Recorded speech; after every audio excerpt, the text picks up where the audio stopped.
enthusiastic sports fan? Want to have fun and get in on the action? Heck yes, that'd be awesome. Have great attention to detail? Want to stay active? Definitely. Want to give back to the student athletes in your community? Obviously, yes. Then you'd make an excellent high school sports official. We need more officials in West Virginia, because with no high school officials, there are no high school sports. Sign up today at highschoolofficials.com. At Access Health, we treat your children the way we want our children to be treated, with care, compassion, and expertise. We focus on treating the person, not just the symptom. Your health and well-being are our priority. And when you face uncertainties, we're there with advanced technology and compassionate care.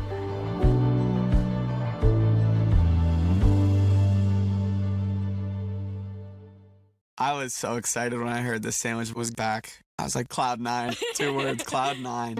What's up? This is Mike. And this is Celia. And a little thing we love about the Chick-fil-A Honey Pepper Pimento Chicken Sandwich is the symphony of flavors. You can always count on that crispy, tender, juicy chicken, and it's got pickled jalapenos, and it's so good. My favorite part is the pimento cheese. Topped off with the honey, it all comes together perfectly. I like the original. I like the spicy chicken fillet. But either way, you're getting a winner. Real customers paid for their testimonials. At Little General Stores, we'll be there when you're ready, even if you're returning home for the first time in years. That is why we offer the LG Rewards Card that'll save you money on your favorite convenience store purchases, or even get you free drinks or coffee, allowing you the time to plan that perfect return. Go plan yours today, and when you need us, we'll be there. Thank you to those who serve, so the LG family can serve you. Little General Stores, your road's neighbor. FCB is a long-standing partner in our community. We're your neighbors, your teammates, and your friends, and we want to be your banker. We're a team of experienced professionals focused on the personal, residential, and business needs of our community. We make decisions locally, quickly, and with your best interest in mind. We care about you, your family, your business, and your goals. We're PCB, a proud community bank. Open an account with us today. Looking for a path to success in service? The West Virginia Army National Guard offers unmatched opportunities. Earn your degree with up to 100% tuition assistance while gaining invaluable leadership skills. Join a team dedicated to community, state, and country. The West Virginia Army National Guard, where your future starts today. Visit nationalguard.com WV to learn more. We guard West Virginia.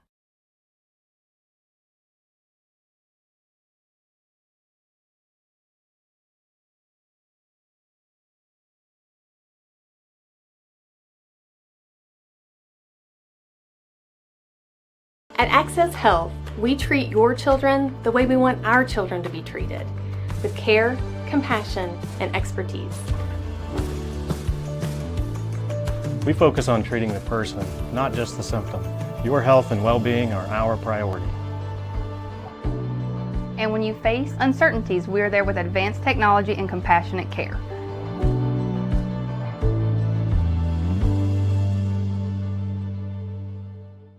I was so excited when I heard this sandwich was back. I was like, Cloud 9. 2 words, Cloud 9.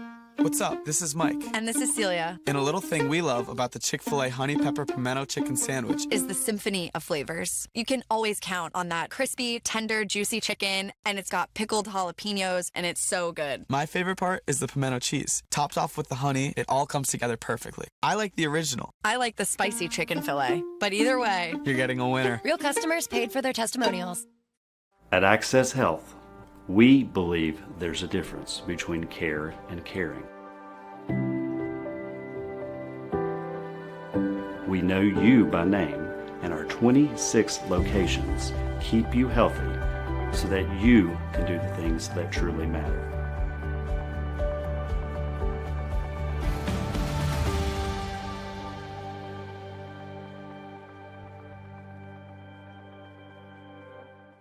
At Little General Stores, we'll be there when you're ready, even if you're returning home for the first time in years. That is why we offer the LG Rewards Card that'll save you money on your favorite convenience store purchases or even get you free drinks or coffee, allowing you the time to plan that perfect return. Go plan yours today, and when you need us, we'll be there. Thank you to those who serve, so the LG family can serve you. Little General Stores, your road's neighbor.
Back at Carter Stadium in Beckley for the second of two girls Class A state semifinals here. Michael Minnick here with you.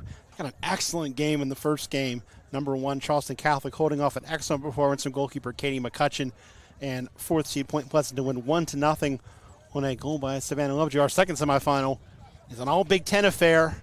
Number 2, East Fairmont against number 3, Elkins. I saw this game in the regular season. It was a B win and a fairly comfortable one, but I figured this would be a pretty good semifinal. East Fairmont comes in at 22-1 on the year. The only loss coming to 5-time defending state champion and semifinal winner today, Charleston Catholic. That was 4-2 back in August. They won out, swept the Big Ten this year. Elkins comes in 16-4-1 on the year. An excellent year for them as well. And both of these teams got here by getting monkeys off their backs. East Fairmont lost to Weir in penalty kicks last year. Came out this year in the regional final, won 3-0. And East Elkins just could not get past Philip Barber and Braylon Sparks, Arrington Sparks, Turkey Grassi and company. They lost in the regional final the last several years. Got over the hump this year by beating a solid Lincoln Cougars team. So a 2-3 matchup will be a familiar one for these two, and then we'll see who advances to take on number 1 Charleston Catholic in Saturday morning's final. The Bees have done it with offense. 150 goals on the year in 23 games, led by Lily Lardner, the freshman. 41 goals, 25 assists on the year. Junior Brooklyn Shoup actually got hurt in the first game against Elkins. She was leading the state in scoring at that point. She has 32 goals and 7 assists on the year, but out for this game. And then right behind her, Leah Paul scored 31 goals to go with 3 assists. So that was the front three for them. Most of the year was those 3. And then with the entry to Shoup, they've kind of gone by committee a little. We've seen some of Carly Manchin in that spot. We've seen Sarah Noshel play a little bit higher. And then we talk about the goal scorers. They've got 7 players that are in double digits in assists here. I mentioned Larner's 25. Carly Manchin's got 15 assists. She's someone that can play forward. She can play outside back and get forward. A really nice, skillful, versatile player. 12 assists on the year as well for Swisher, Noshel, and Miley Summers for East Fairmont.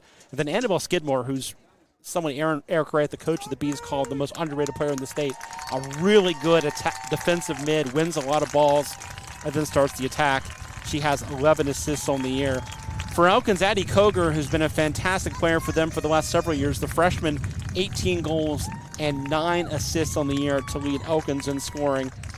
They've also gotten really good production from their secondary forward, 9 goals on the year for Adriana Shelton, the junior. And then Layla Fletcher, a senior for this team, a veteran team, 6 goals, 4 assists. Maddie Beelan has also been a leader for Elkins in multiple sports, 5 goals and 2 assists on the year. Teams taking the field now for the announcement of the lineups in this game. East Fairmont wearing the blue and gold with the white numerals and blue shorts, blue socks. Elkins in the whites with the orange numerals. This is East Fairmont's first trip to the girls soccer state tournament. The boys have been here several times, including, we'll see them later on tonight. Elkins is a team that's won state titles at the AAA level. Sid Matheny, Heather Southwell, who are also part of championship teams at West Virginia, were leaders for those teams at Elkins. They have been a solid program throughout the years, finally getting over the hump, finally getting by their nemesis in Philip Barber, and then on to the regional final where they beat Elkins. Lineups being announced right now, and I think this is going to be a really open match. The weather has been fantastic the last couple of days. We had a couple drops of rain during the first game, but we're seeing more blue than gray in the sky right now, and temperatures have been great all day. It was lower 60s for the opening kick. We're probably closer to 70 for this one here today, so ideal conditions, especially for November in Beckley for this state semifinal. So really nothing we've got to deal with in terms of wind, in terms of some strange conditions for that. This should be a straight-up good game between two teams that know each other well. And I mentioned it earlier, this an East Fairmont team that wants to win the whole thing, but their future is so bright. You're talking about Kelly Opus, one of their really rocks at center back. She's a senior. Cadence Helmick scored 2 goals. She's a senior, and I mentioned Paul with 31 goals. Everybody else for this team is going to be back, and they are really freshman and sophomore heavy. I mentioned their goal scorers. Casey Rogers is one of their better outside backs. She's only a sophomore. Their goalkeeping situation, Emily Laxton and Addison Thomas have split time. Laxton's a freshman. Thomas is a sophomore. So this is one of those things where East Fairmont wants to win it now, but certainly they're going to have the roadmap and the runway to win several games down here in Beckley over the next couple years. And, you know, they've tested themselves. They played a really tough schedule. They played a Point Pleasant team that just took Charleston Catholic to the limit. They played Charleston Catholic. They played some good teams out of the area as well. And, of course, the Big Ten's always going to be a test, too. Bridgeport made a regional final in AAA. I mentioned Lincoln making it in AA. This is a region of the state that consistently has produced state finalists, and we're guaranteed to get one, of course, out of this one with two big teams playing in East Fairmont and Elkins. Challenge for them awaits with Charleston Catholic, who moved to 20-0-1 on the year. They are undefeated with that 1-0 win over Point Pleasant. They have not conceded a goal in 2 months, Charleston Catholic. Just a phenomenal record, and they are very near East Fairmont's total 150 goals. I believe it's 144 now for Charleston Catholic with the goal they got today, the winner from Savannah Lovejoy. Good crowds as well, as you can hear from both of these schools to my left and right. Lots of blue to my left from East Fairmont, lots of orange and white to my right from Elkins. These teams have made the trip down from North Central West Virginia, down I-79, down Route 19 to beautiful Beckley. Of course, the Charleston Catholic fans, players, they have stayed here with interest to see who their final opponent is going to be. They did play East Fairmont and beat them 4-2. They did not play Elkins. So we'll see if it's a rematch of the Bees' only loss or a new matchup for 2024. Elkins has played Charleston Catholic in the past, but did not play them this year leading into the state tournament. Fairmont being announced right now. I think this is also a great experience for some of these younger players who maybe don't play so much for East Fairmont and Elkins to kind of get a feel for this, get their feet wet, see what this experience is about. And Amy Mullen, the Charleston Catholic coach, says to me year after year, this is a different kind of game down here in terms of the atmosphere, in terms of the pressure, in terms of the expectations. You're expecting everybody down here to be playing their best soccer, and certainly that has been the case for this East Fairmont team and this Elkins team. East Fairmont, I mentioned the injury to Shoup. Talking to their players after their regional win over Weir, they were talking a lot about how they knew that they each needed to step up and give a little bit more to replace Shoup, who's really kind of been their star and their leading scorer the last couple years. They lose her to injury. Other players have stepped up, and again, that's so impressive to get from players that are freshmen and sophomores to have the desire, have the work ethic, have the ability to step up and fill in for a fallen player, one of your best players. And Eric Wright, their coach, saying that we kind of had a choice then where we could feel sorry for ourselves or we could all step up and get better. They have chosen the latter option, and it has taken them to Beckley for the first time in their team's history. Subs have been announced for East Fairmont, starters being announced right now, and then we will play some soccer here in Beckley. I also love, I mentioned this during the first game, that we have gone to the Thursday-Saturday format rather than Friday-Saturday. I like that for a lot of reasons. Obviously, for the players, it's a great thing to have that rest day, have a day where you can kind of lightly train, look at your next opponent, not just jump in from an emotional semifinal win into a really difficult final. And then, as I was talking about with the crowds from a fan perspective, really tough to get a nice turnout for a Friday game. I mean, that's football's night. A lot of times some of your better fans are your football players, are your cheerleaders, are your football parents. So by moving that semifinal to Thursday, as they did a couple years ago, they're really allowing a maximum turnout from your fan base. You can go home, you can go to school tomorrow, you can go to the football game Friday, and then hopefully you can come back on Saturday and watch your team play for a state championship.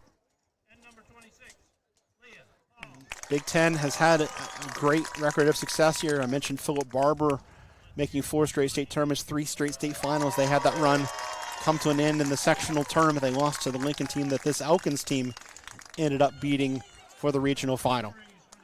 Introductions are over. Teams shaking hands before kickoff here in Beckley. It should be a great second semifinal following a 1-0 win for Charleston Catholic in the early game. The 1 seed holding serve against an experienced 4 seed, despite the best efforts of Katie McCutcheon in goal. The goal from Savannah Lovejoy, assisted by Mia Lowe, getting the Irish back in the championship game where they have lived for the past decade. Even when they haven't won it in this round of 5 in a row, the 2 years before that, they lost to a Robert C. Byrd team in the final.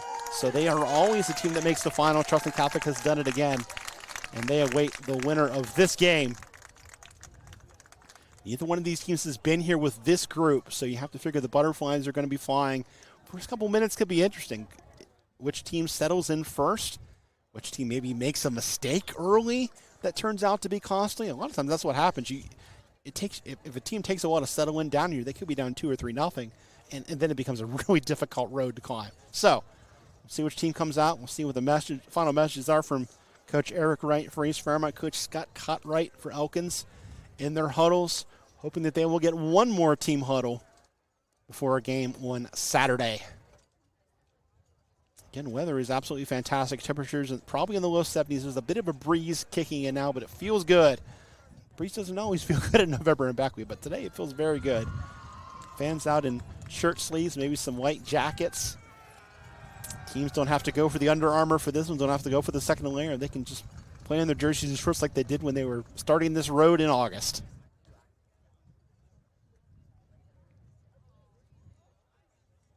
Elkins huddle. Players have the arms around the backs of the player next to them. East Fairmont more of a loose huddle and now converging in tightly. Final words from captains here. Final words from coaches. Trying to make the best speech of the year before the biggest game of the year. East Fairmont, the 2 seed. Elkins, the 3 seed. They are ready to take the field here in Beckley.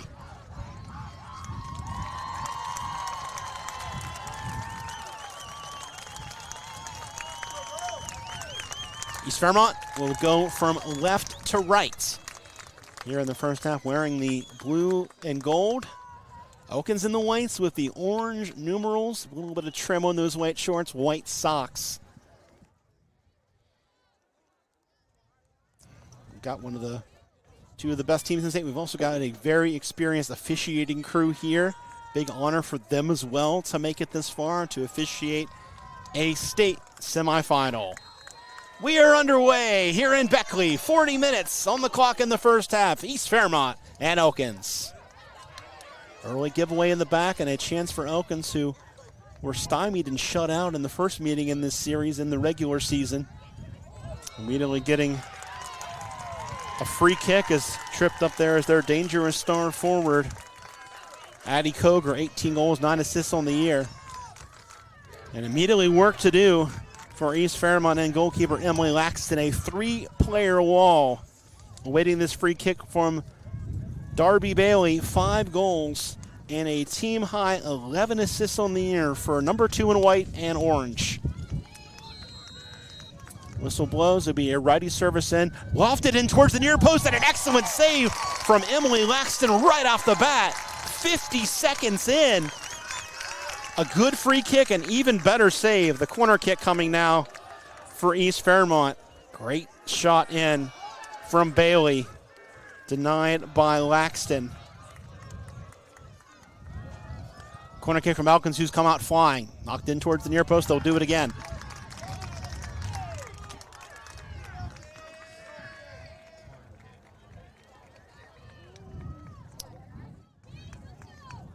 Again, Bailey will take it. Koger showing short. Will be played short for Addie Koger. Cutting into the box, playing it across into a dangerous spot. Initially cleared. Lily Bettler will keep the attack alive for the Tigers. Cleared away by East Fairmont and Sarah Noschel. Throw in coming for Elkins, who has come out with a purpose here.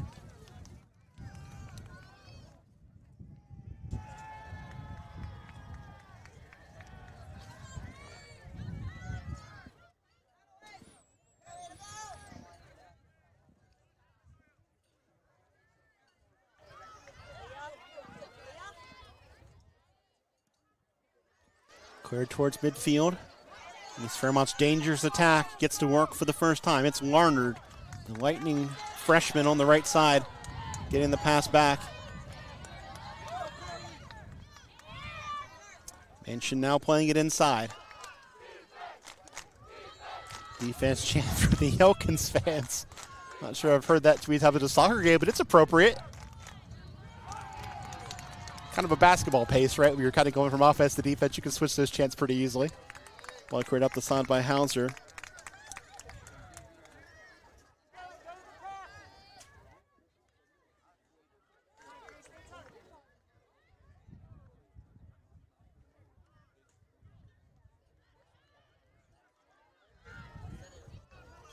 Elkins possessing in midfield.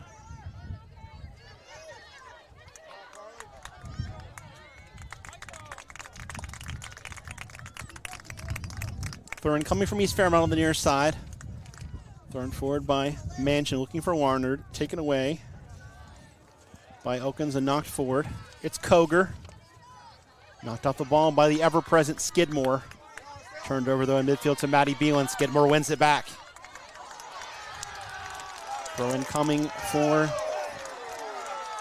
East Fairmont. The AR on the near side pointing the other way. Still some confusion here. Now the center referee will say it is East Fairmont's ball.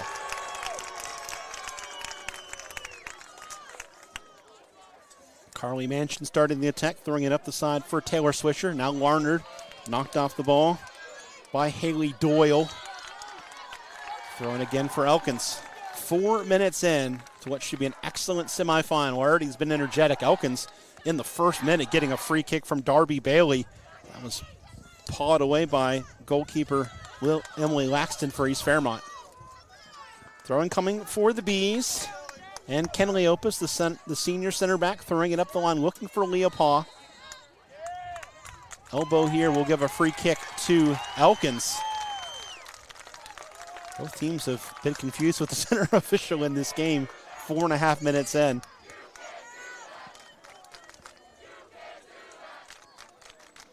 Always an adjustment, too, when you're playing with a referee you haven't seen before, how physical or how not physical you're going to be allowed to play. Ball over the top. Come all the way through to Laxton.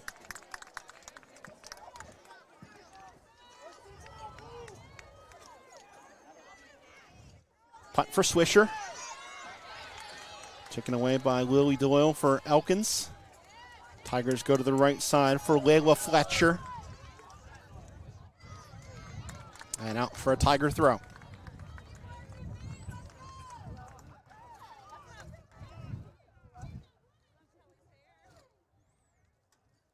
Always a conversation this time of year about being tested in the playoffs. The East Fairmont team really walked through their section, winning every game 10-0. Had a pretty comfortable 3-0 win in the regional final as well. Elkins had a tougher road. Really had to battle to get by Lincoln in the regional final. Cougars are another team that's got a lot of youth that plan to be here a couple of times in the future. Just a little bit off for Lincoln this year. Corner kick from the far side for Elkins and Haley Doyle. Heading towards the penalty spot. Headed. Layla Fletcher getting a head up but not able to direct it on goal, and it will be a throw-in deep for East Fairmont. 6 minutes gone here in the first half between these two Big Ten rivals. No score. Charleston Catholic awaits in the final. 1-0 winners over Point Pleasant earlier this morning.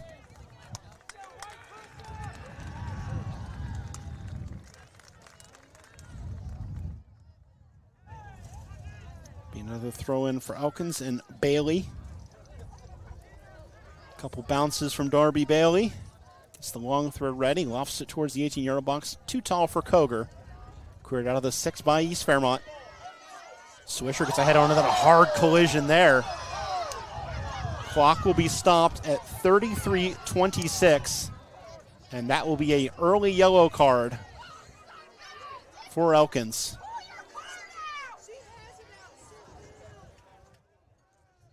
Officially shown now to Captain Matty Beelan. That was a really hard collision with Taylor Swisher.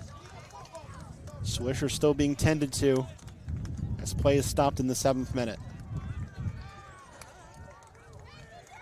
So Beelan will have to be careful, one of the key pieces in the Elkins midfield. On a yellow card, just 6.5 minutes into this one.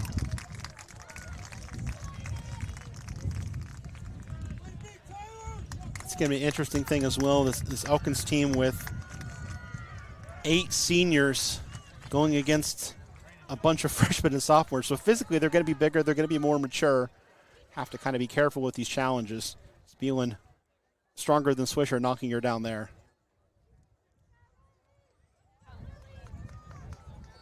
Carly Manchin ready to take this free kick once the referee gets into position.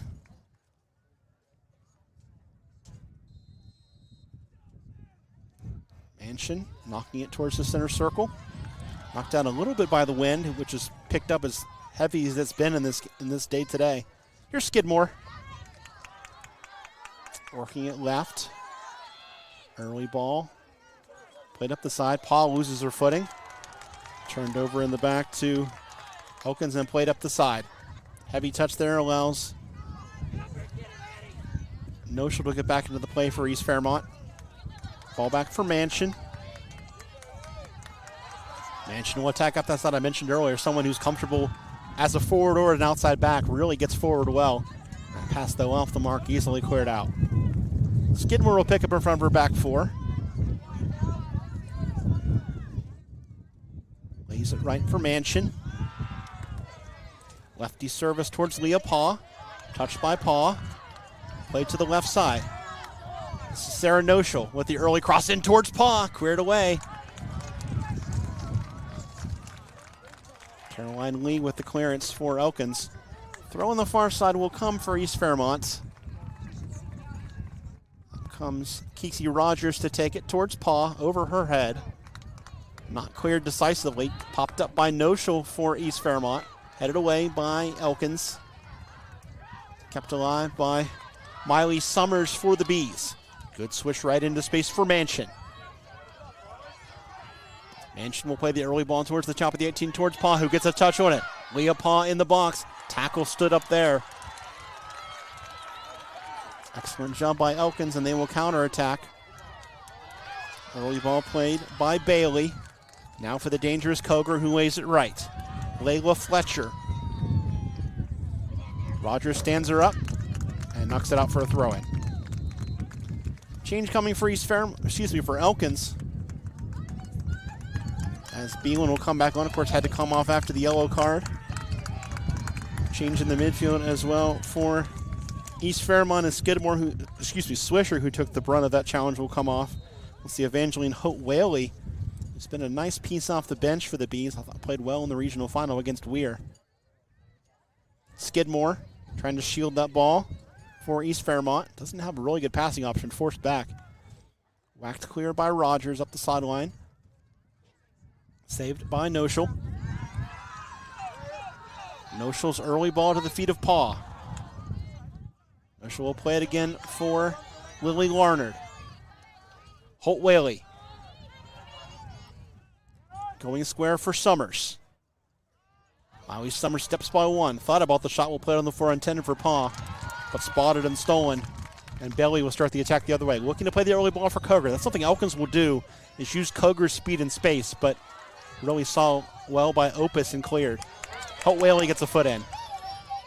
Battles forward and wins it in the midfield for East Fairmont. Plays it back for Manchin. Job by Manchin to evade one defender, cut it back and beat a second. Manchin now with the early ball into space, trying to play it for Noshel. Good positioning from Elkins, and they will partially clear and finish the job.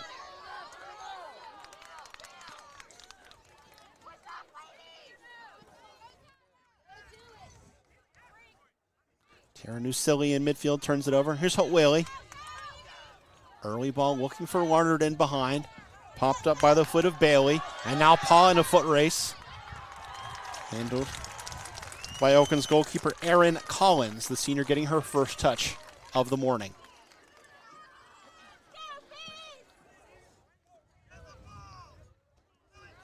Elkins' goalkeeping position has been really strong the last couple years. Collins the starter this year. Here's Summers. Skimmer will let it go for Opus. Manchin now. Bring in across midfield on the right side. Trying to slide it for Paw, but once again cleaned up by Elkins and cleared. Kara Bennett. Throw for Opus and the Bees. 11 minutes in the first half, no score. Larnard calling for the foul. Reaching around Willie Bettler. Free kick coming for Elkins.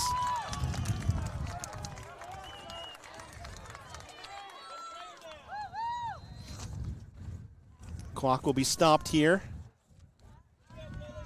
Elkins players shaken up with 28:43 remaining in the first half.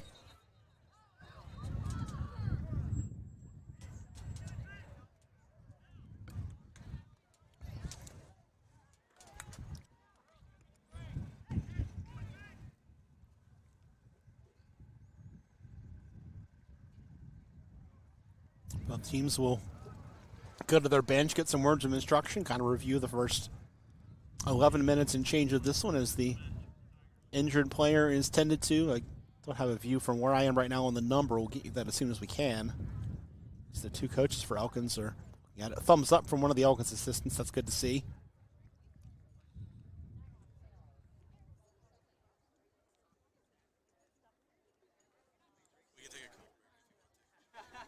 Step aside here for just a minute. No score here in the 12th minute between number 2 East Fairmont and number 3 Elkins. Back on the NH Adventures Network in a minute. At Access Health, we treat your children the way we want our children to be treated, with care, compassion, and expertise. We focus on treating the person, not just the symptom. Your health and well-being are our priority. And when you face uncertainties, we're there with advanced technology and compassionate care.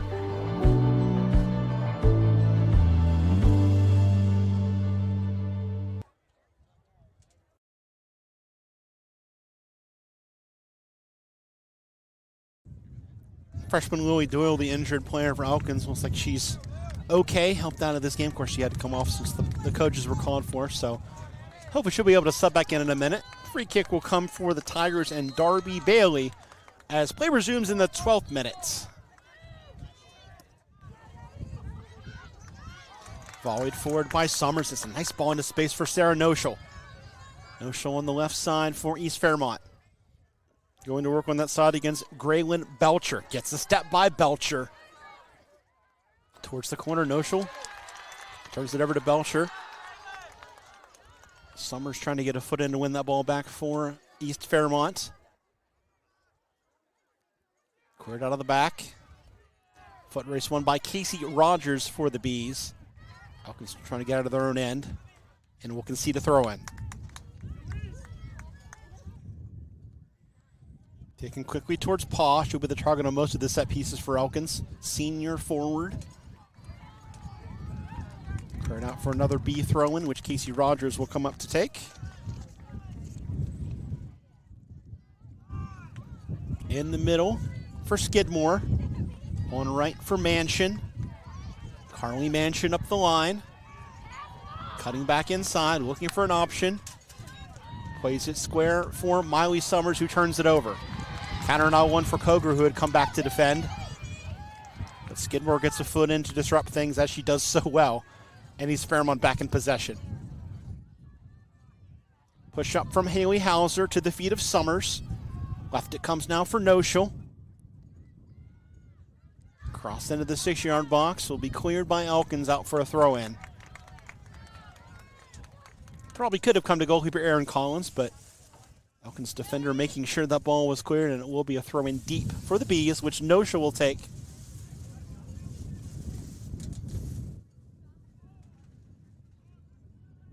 Throws it for Holt Whaley. Headed by Summers. Volleyed by Paw towards Larnard at the far post. Bouncing ball in the box. Larnard blocks the clearance, but the second one is done. Mansion now. Mansion towards the 18. Plays it right for Lily Larnard. To the top of the 18 for Holt Whaley, who's never scored, and nearly did there. Good lefty curler. Caught by the goalkeeper Collins.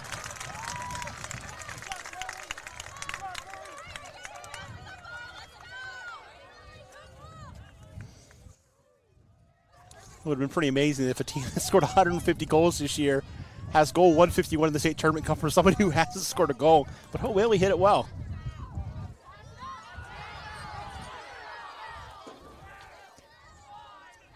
Mansion's ball looking for Paw. Cleared by Beeland for Elkins. Knocked back in by Opus.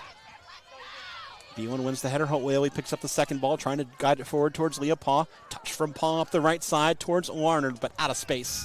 Throw in coming for Elkins in the 15th minute in front of a packed Elkins student section here at Carter Stadium in Beckley. Throw comes off of Koger. Will be an East Fairmont throw in now. Up comes Opus to take it. One of the seniors on this East Fairmont team. Throwing it into the box, chested down, and the flag is up, which you can't have offside on a throw-in, so it comes back down. That would have been a shame if they would have called that. Here's Opus. Heavy touch, turns it over. Opus fighting for it. Whistle here, and a free kick coming for Elkins for a push. Kenley Opus saying, "What did I do?" Getting an explanation. This game's being called a lot tighter than the first semifinal. I can say that for sure.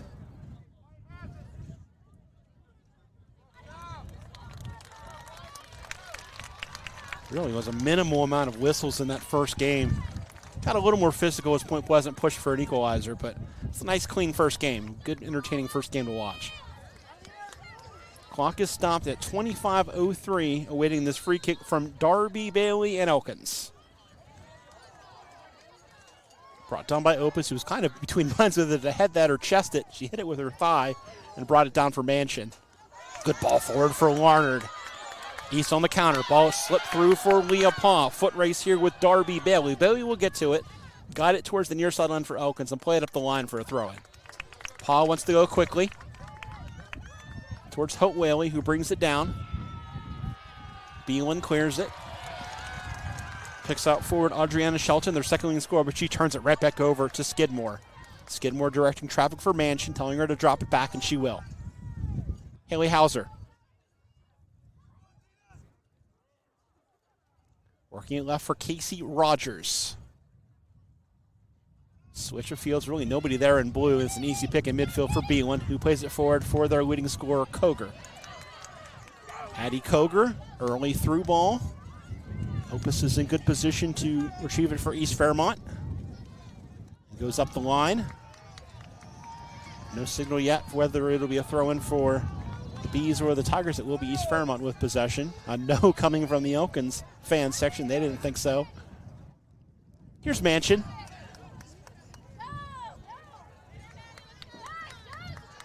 Not a lot of movement off the ball. Mansion will continue to dribble it forward and turns it over. Skidmore. Laying it right for Mansion. Mansion inside. Switching it with her left foot towards the far side and turning it over. Taken back, though, in midfield by East Fairmont, and a foul drawn there in the center of the park, and some extracurriculars there after Miley Summers was fouled. Clock will stop here as she got tangled up with Layla Fletcher for Elkins.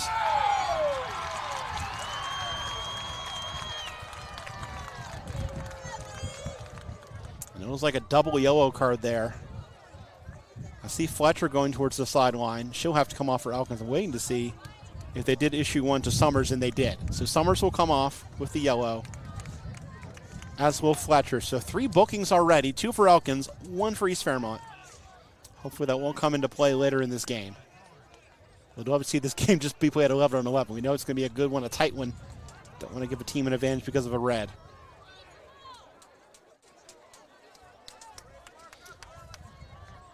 It'll be an East Fairmont free kick in the end. The yellow cards were mostly shown for what happened after the play, not during.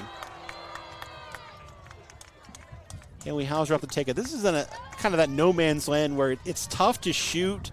It's also tough to chip one in and get an assist. We'll see what Hauser decides to do. Decides to put it on frame into the 6, and a catch-offer line from Aaron Collins. That's what I mean. It's really tough to get an angle where you're going to put it in a dangerous position for an attacker without getting it too close to Collins. The punt from Collins is a good one across midfield, into the wind. Bounces over Koger's head. Off a couple of bodies, touched on by Koger.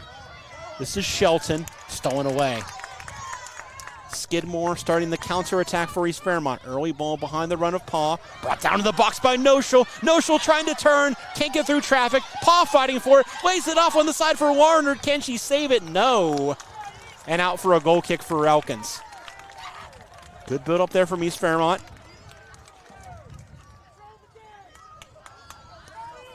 Mentioned the adjustment they had to make to that front 3 with the absence of Brooklyn Shoup. She normally would have been on that left side. Noshel has stepped into that forward position and been productive. Shelton. Like she handled that one, but we'll play on. No, they will call it. Free kick coming from East Fairmont, 18 minutes in, right at midfield. Best chance of the game was less than a minute in. Elkins got a free kick just outside the box on the left side. Darby Bailey forced a punch save away from East Fairmont goalkeeper Emily Laxton. Here's Manchin going to work on the right side, but turning it over. Falls for Skidmore in the middle of the park for East Fairmont. Shipped towards Paw, over her head. Noshel will flick it on for herself. Cleared away by Elkins and Bennett. Opus guiding it left for Haley Hauser, who will take the space in front of her with some good pace. Left for Holt Whaley. Cross from Holt Whaley, gets through nearly to Larnard. And then a long shot right into the gloves of Collins as Noshel falling back, got a lot of power on that. Chance for East Fairmont coming in the 19th minute.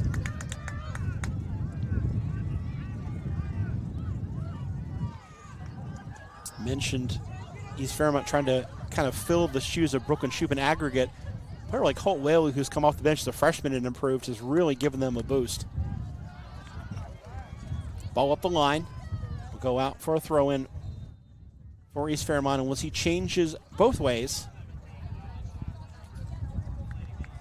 And the 2 players that were yellow carded a few minutes ago are back in.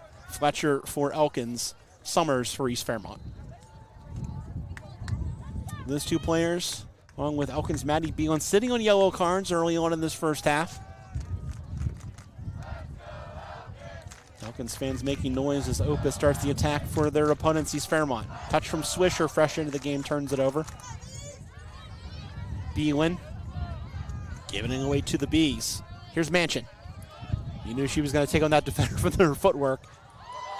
Cutting back inside. Still Manchin to the top of the box. Turn now from Paw. Laid off inside. First time shot from Noshel. Right into the gloves of Collins. Second time in as many minutes that Noshel's got herself in a good position.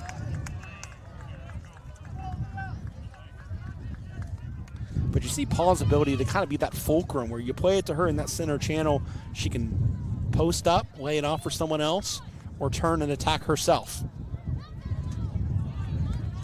And that's kind of East's game plan, is get Manchin in a position where she can dribble and attack, find the feet of one of those 3 forwards, then see what happens. Manchin now on the ball again. Inside, it'll come for Miley Summers. Back behind midfield for Skidmore. On left now for Rogers. Inside for Summers, her pass off the mark will be a throw-in for Elkins.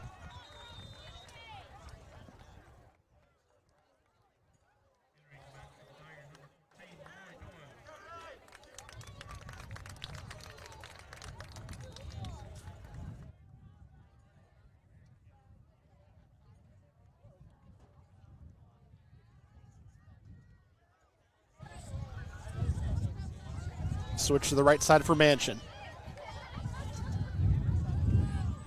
Ball to the feet of Paw. We up Paw into the channel for Larnard. And a vital tackle there for Elkins. Huge from Bailey to break that up, or else that would have been a breakaway. Maddie Beelan. Shoulder to shoulder with Mansion. Mansion knocks it out for a throw-in. That's not going to be a foul. That's nothing. That's a throw-in.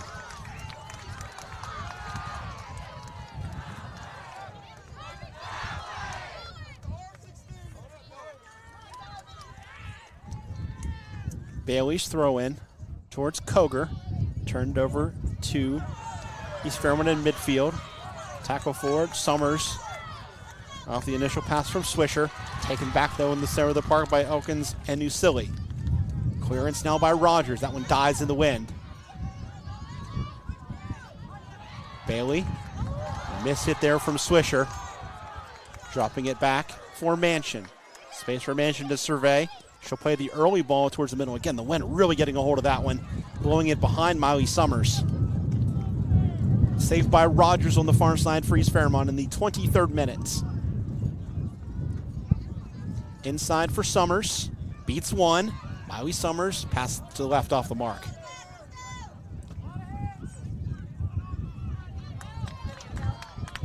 Skidmore wins it. Drops it back.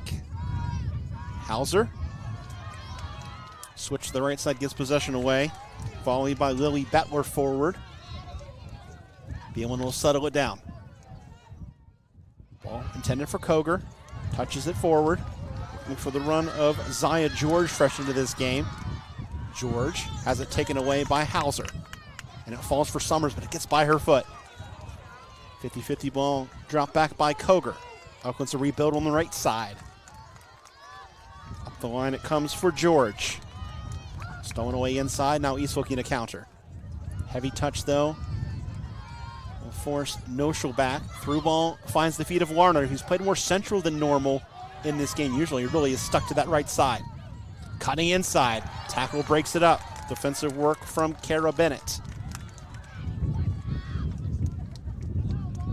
Back and forth we go. Now the Tigers in the attack. Cleared away by Rogers for East Fairmont. Saved on the sideline by Fletcher for Elkins and played inside, nobody home.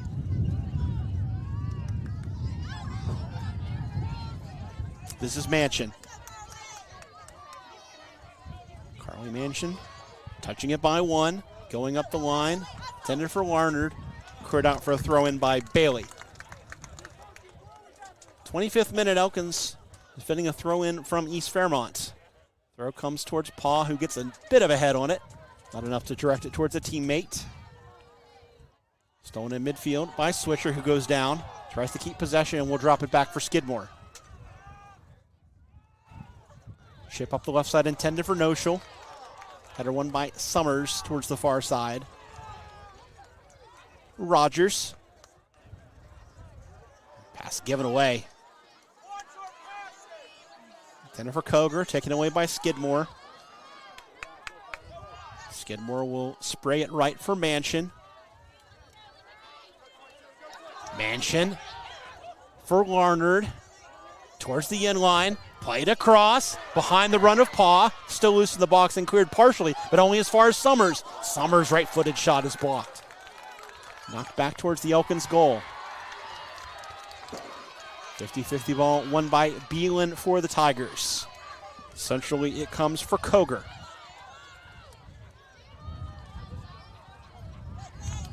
Rogers gets a tackle in. Retreats the ball back to Nusili. Maddie Beelan.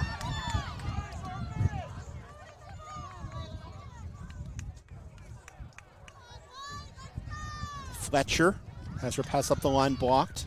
Recovers for it. Noshel with a good turn, but stood up there with a tackle from Graylin Belcher and out for a throw-in. Subs both ways will delay this set piece. Throw-in for Elkins.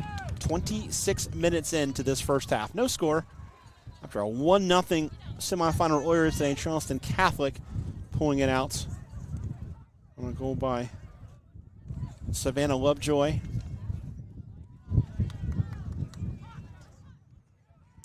Irish looking for their 6th straight state championship. They will await the winner of this one on Saturday.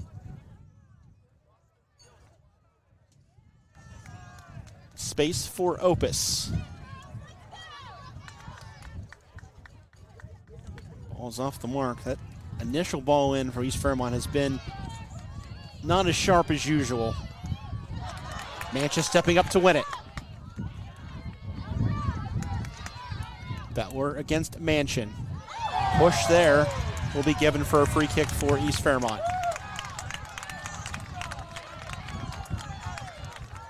Opus will leave it for Manchin to take it. Hope here is to serve it into the 18, get a flick, and then have somebody on the far side pick it up. Manchin's ready to go. Miss-hit that one. Swisher goes down, no call.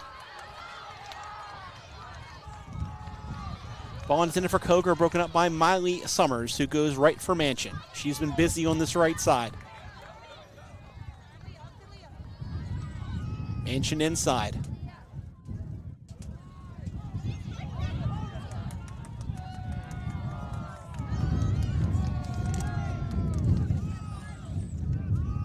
Switch for Skidmore. Early ball intended for Paw.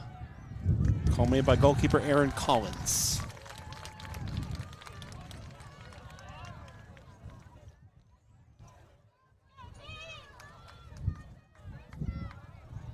Collins punt towards the far side. Bounces over a couple of heads. Finally settles for Rogers, who plays it centrally for Skidmore. Turns it for Manchin. Early service towards Paul. Once again, just off the mark from East Fairmont. That initial entry ball has not been as sharp as usual.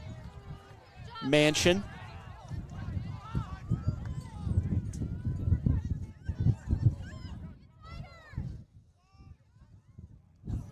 Swisher's ball for Summers. Summers still pushing through. Working towards the right side. Looking for an option. Elkins defending that well, not allowing the pass back to Manchin to be so easy. And now Manchin has to come all the way back across midfield to save that. Good defending from Elkins. Opus. Hard switch left for Casey Rogers. Inside for Swisher. Chip towards Miley Summers. Patient build up to Manchin now. Manchin will take the space, then work it right for Larnard. Larnard's early cross, touched through, picked up on the backside by Swisher. Caroline Kerwin into the game on the left side, trying to win a corner kick. And it will be a goal kick in the end. 30th minute here. No score between number 2 East Fairmont, number 3 Elkins in this Class AAA semifinal, the second of the day. Charleston Catholic winning the first one 1-0. Number 1 seed moving on to the final. It's been their home for a decade. Always making that championship game. Charleston Catholic, they've won the last 5 state championships outright.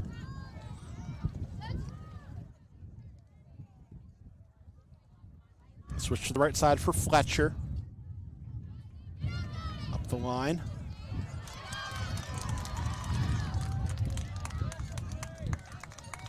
Knocked out by Rogers for throwing. We'll see more changes for Elkins.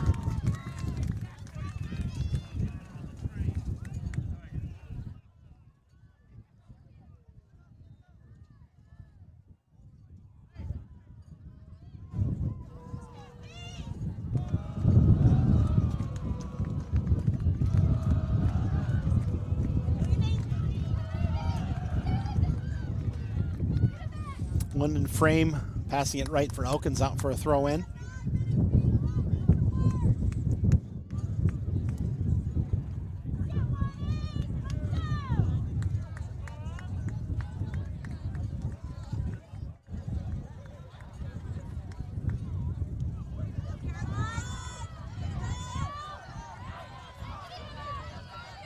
Ball from Skidmore. Stolen away cleanly by Darby Bailey. Now Bailey will start the attack the other way. Outside backs active in the attack for both sides. That pass off the mark. Throw in for the Bees.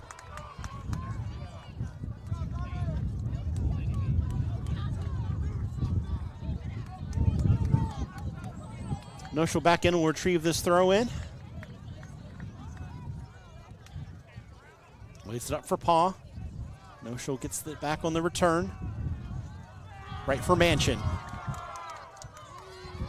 Manchin beats one. Beats a second. Dumps it right for Larnard. Lily Larnard, 1v1 squared up and well defended. Hustle from Bailey, can't save it though, and it will be a corner kick for East Fairmont. It's still under 8 minutes left in this first half with no goals on the board yet for the Bees or the Tigers. Annabelle Skidmore over to take the set piece for East Fairmont. Again, look for Paw, Noshel. Some good targets for East Fairmont here on this set piece.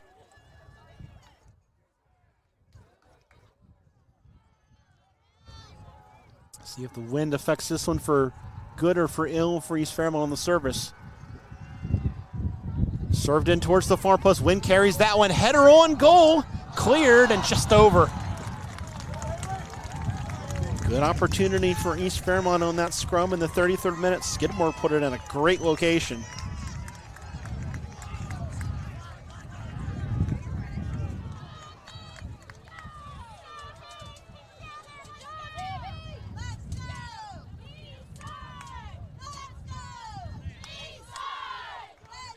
Fairmont fans starting to make their presence felt. Goal kick from Collins.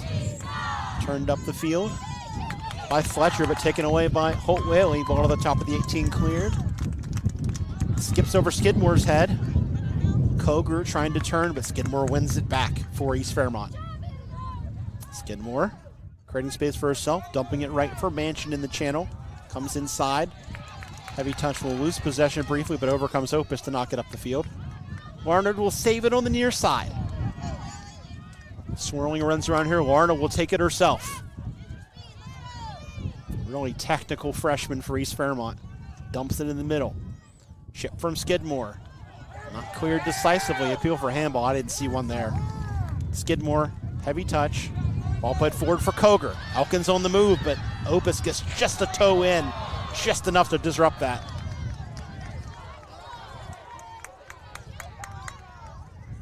Space for Manchin.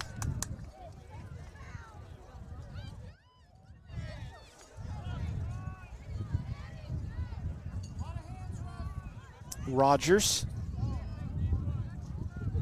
Skidmore shows forward and gets it in the center circle. Early ball towards Larnard. Off the thigh of Darby Bailey. Bailey working it now towards the sideline. Under pressure from Larnard. And it will be a throw-in for East Fairmont off the pressure from Lily Larnard. She'll leave it for Opus to take.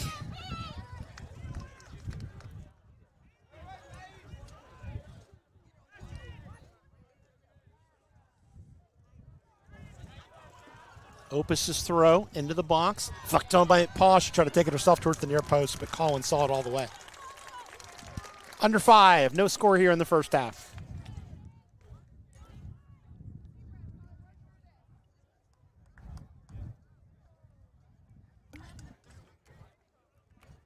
Collins punt. Gets all the way through. Whoever wins this game, I think is going to look at that aspect and say, we have to win those punts out of the air against Charleston Catholic, or else they'll be punished. Manchin beats one, cuts inside, still Manchin, cutting in towards the box. Finally dispossessed by a sea of Tigers, out for a B throw-in.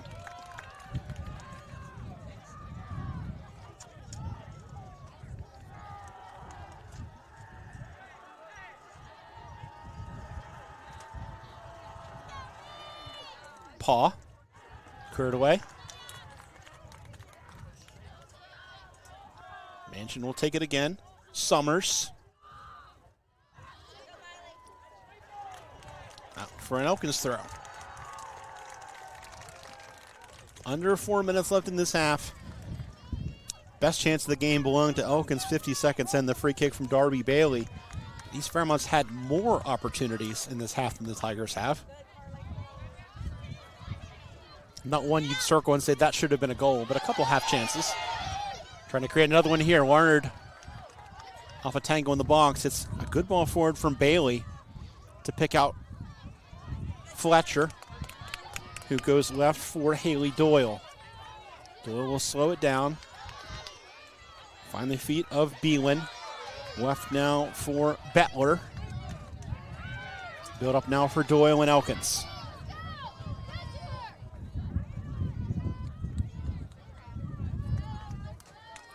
Silly dropping it back. Pass up the line intended for Fletcher, off the mark. Throw in for East Fairmont will be taken quickly. Holt Whaley turning it up the field.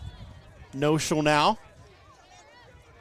Early ball towards Larnard, cleared. Noshel will try again. Left for Holt Whaley. Into the box.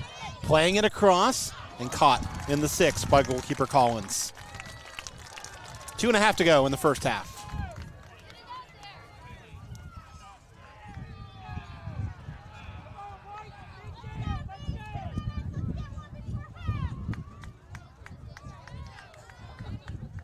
Opus. Mansion. Switched back to Hauser. Kind of a ball to nobody there, but Holt Whaley able to recover it. Rogers. 1-2 with Holt Whaley. Casey Rogers working up the left side into the channel for Noshel. Good build up here from East Fairmont. Noshel cutting back, but taken away. Early ball served in towards Larnard. Cleared decisively by Bailey. Hauser picks it up for East Fairmont. Walking the tire up on the sideline, keeping it in for herself, still going through. And off the deflection, she will win the ball. How about this work from Hauser? Goes down the edge of the 18. Ball still loose. And finally cleared partially by Elkins out for a throw in for the Tigers. Off a deflection.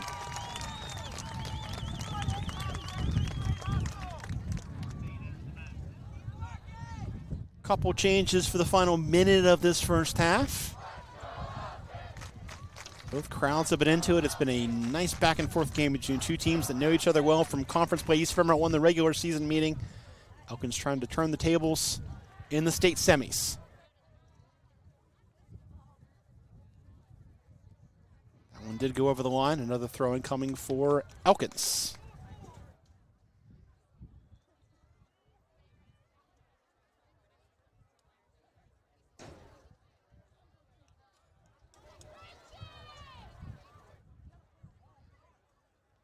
Finally thrown up the line.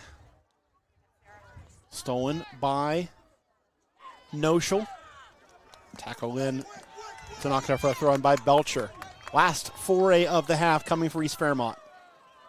Throw in towards Paul, who's been marked well in this game. Is that a foul on the edge of the box? It is. Free kick, and East has got to go. 10 seconds left in this half. Paul will put it down with 5 seconds left. Quickly take the shot on goal and hit it over the top. And that is the final touch of a good first half. So, 2 semifinals today, 2 scoreless first halves. Charleston Catholic, the 1 seed, found the winner in the second half. Who will find it in the second half here as East Fairmont and Elkins head to the break 0-0. You're watching the West Virginia Class A AA Girls State Semifinals on Video Productions in the NFSS Network. At Access Health, we treat your children the way we want our children to be treated, with care, compassion, and expertise. We focus on treating the person, not just the symptom. Your health and well-being are our priority. And when you face uncertainties, we're there with advanced technology and compassionate care.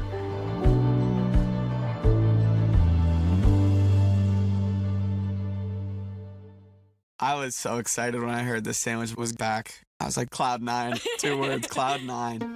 What's up? This is Mike. And this is Celia. And a little thing we love about the Chick-fil-A Honey Pepper Pimento Chicken Sandwich is the symphony of flavors. You can always count on that crispy, tender, juicy chicken, and it's got pickled jalapenos, and it's so good. My favorite part is the pimento cheese. Topped off with the honey, it all comes together perfectly. I like the original. I like the spicy chicken fillet, but either way, you're getting a winner. Real customers paid for their testimonials.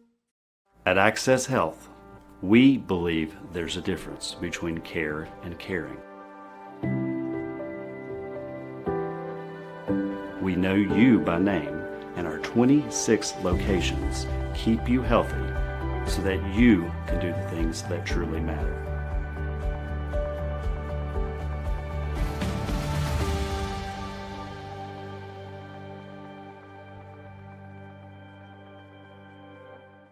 At Little General Stores, we'll be there when you're ready, even if you're returning home for the first time in years. That is why we offer the LG Rewards Card that'll save you money on your favorite convenience store purchases, or even get you free drinks or coffee, allowing you the time to plan that perfect return. Go plan yours today, and when you need us, we'll be there. Thank you to those who serve, so the LG family can serve you. Little General Stores, your road's neighbor.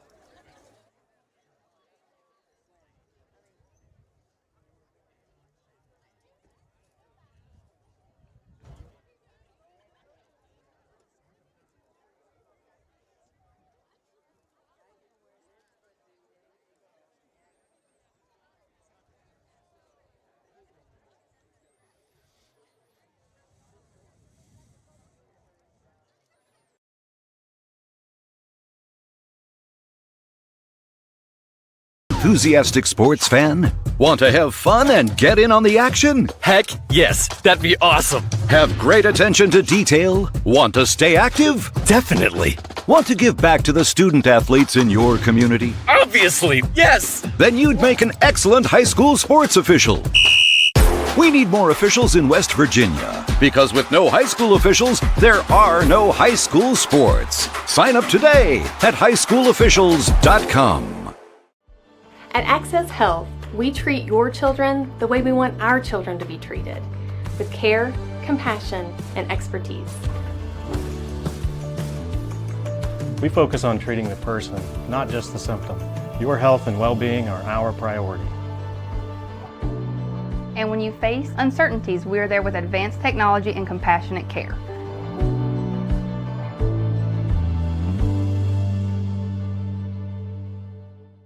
I was so excited when I heard this sandwich was back. I was like, cloud nine. 2 words, cloud nine. What's up? This is Mike. And this is Celia. And a little thing we love about the Chick-fil-A Honey Pepper Pimento Chicken Sandwich is the symphony of flavors. You can always count on that crispy, tender, juicy chicken, and it's got pickled jalapenos, and it's so good. My favorite part is the pimento cheese. Topped off with the honey, it all comes together perfectly. I like the original. I like the spicy chicken fillet, but either way, you're getting a winner. Real customers paid for their testimonials. At Little General Stores, we'll be there when you're ready, even if you're returning home for the first time in years. That is why we offer the LG Rewards Card that'll save you money on your favorite convenience store purchases, or even get you free drinks or coffee, allowing you the time to plan that perfect return. Go plan yours today, and when you need us, we'll be there. Thank you to those who serve, so the LG family can serve you. Little General Stores, your road's neighbor.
Access Health, we treat your children the way we want our children to be treated, with care, compassion, and expertise.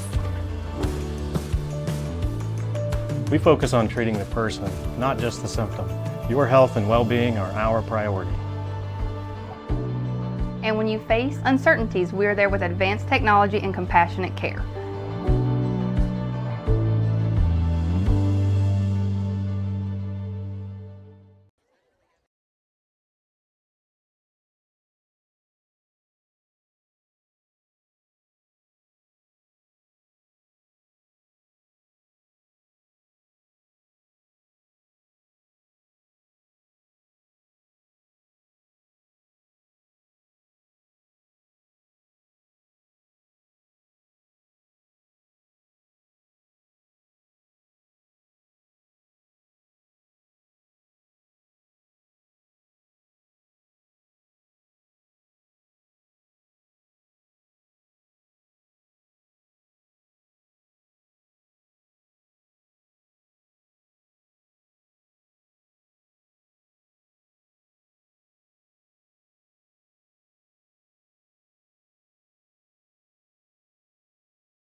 Halftime just about over here at Carter Stadium in Beckley. East Fairmont and Elkins, the two Big Ten foes, played a scoreless first half.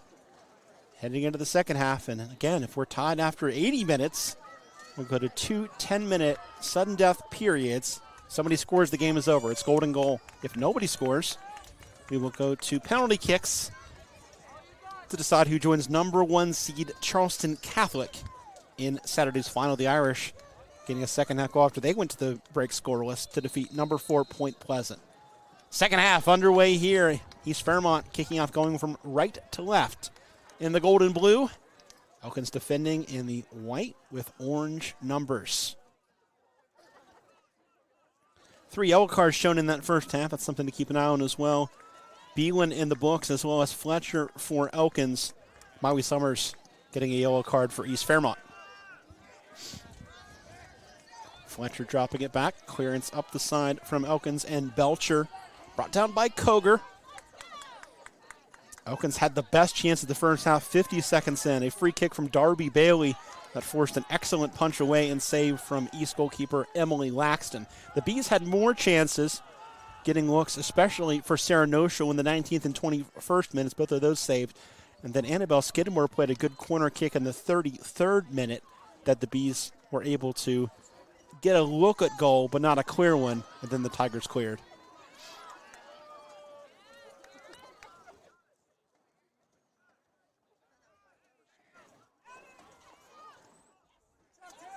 Noshel off the steal, playing it through, looking for the speedy Larnard, and a foot race into the box. Out comes goalkeeper Collins to collect.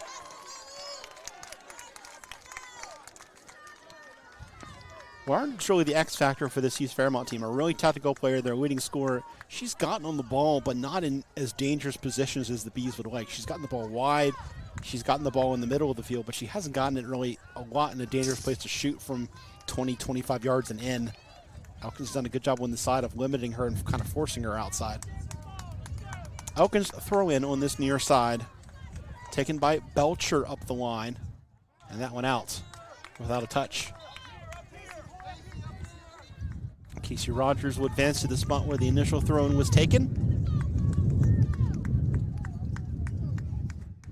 Loft it towards Sarah Noshel, whose touchback is intercepted by Beelan. Fletcher dispossessed by Noshel and fouled by Noshel. Free kick for the Tigers.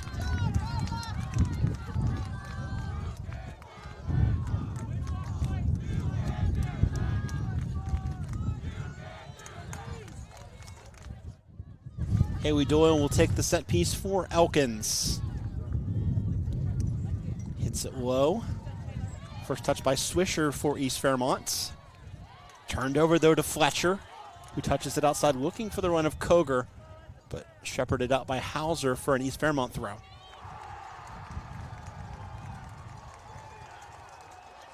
Rogers for Swisher, who volleys it up the line after taking contact. She's gone down kind of easily in this game.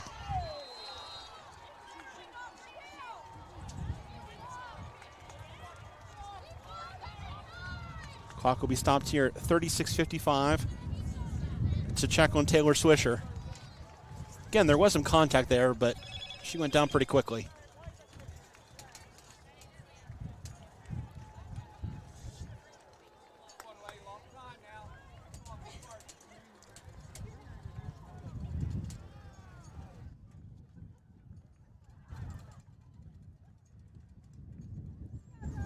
Good refereeing here to make sure that she's okay. Looks like she is.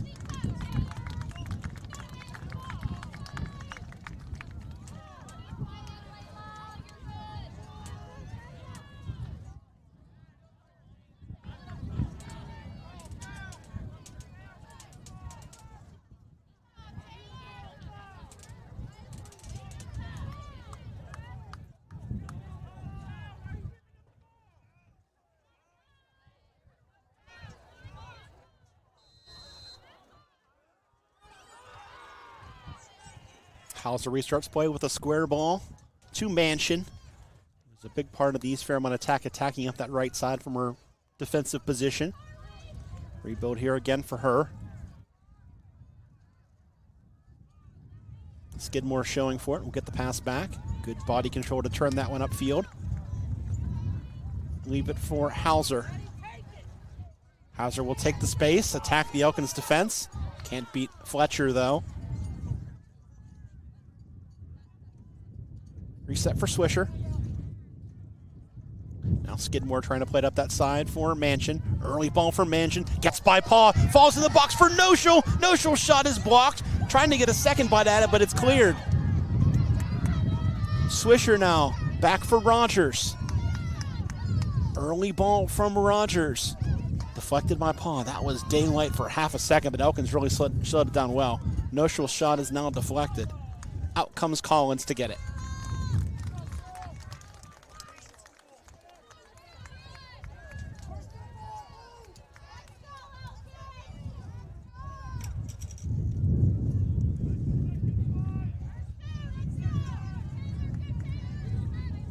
Fletcher, stolen by Swisher. Fletcher wins it back. Tackle there. Out for an Elkins throw. Belcher to take it, the sophomore.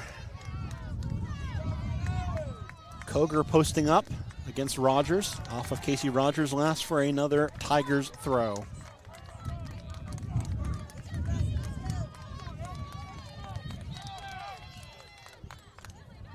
Belcher for Fletcher.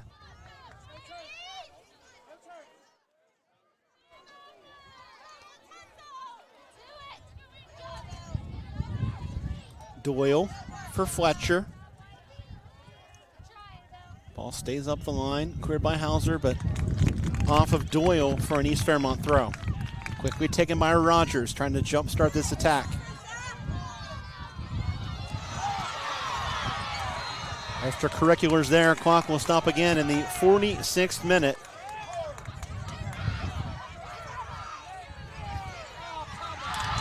Yellow card shown to New Chile. We'll take a second look at it. Throw-in came up the line. And it was that push off the ball that drew the card. So the third Elkins midfielder / defender to go on a yellow card. We'll continue to monitor that situation.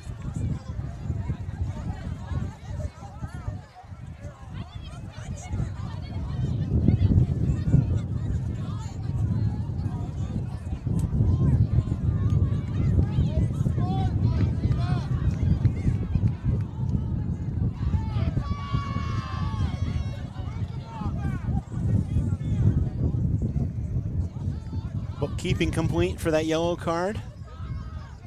Just about ready to take this free kick is East Fairmont.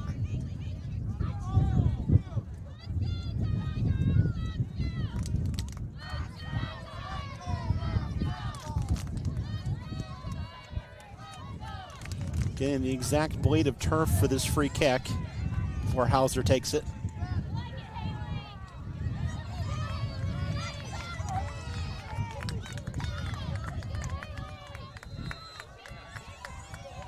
Haley Hauser's service up the left side, too far for the intended target, Caroline Corwin, and harmlessly out for a goal kick for Elkins.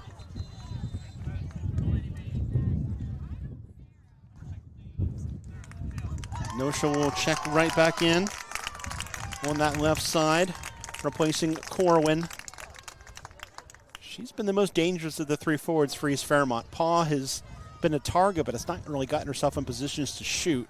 And Warner has been kind of pushed out wide, hasn't been able to cut inside like she likes to. Koger off the goal kick, poked away by Swisher, knocked forward by Skidmore. Header won by Elkins. Bennett towards the far side. Bettler has a step on it for Elkins and will knock it out for a throw-in.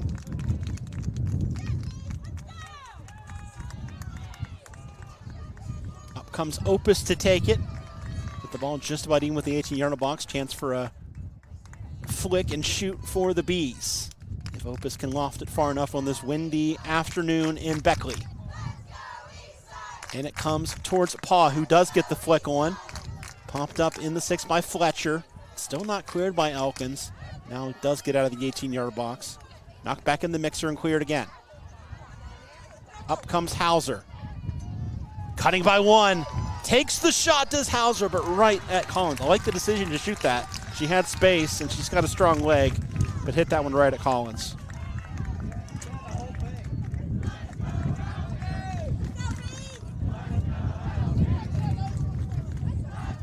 Lynn gets a hold of that punt and dies in midfield at the feet of Skidmore. Early ball is blocked, volleyed up by Koger for Elkins. Continued on by Shelton, but Skidmore back to win it. She is pushed, will play on. Turned over. Rogers cutting by one. Second ball, though, tackled away by Doyle. Step and win from Hauser. That ball goes off of Rogers, and that keeps it in play for a second. But it will go out for a Fletcher throw for Elkins. 48th minute, no score. Again, if we're tied after 80, we will go to 2 10-minute sudden death periods where a goal wins the game. If nobody scores, we'll go to penalty kicks to decide who joins Charleston Catholic in Saturday's Class A AA final. Throw for East Fairmont.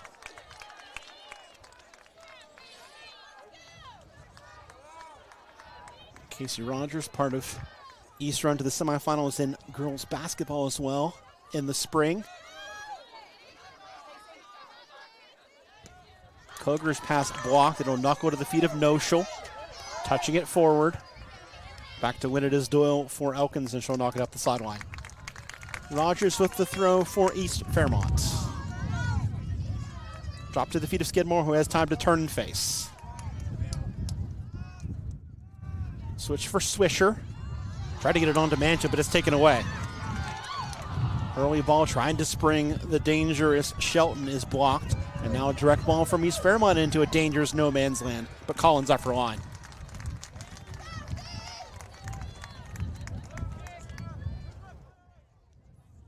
Solid match from Erin Collins. She's been the more tested of the two goalkeepers.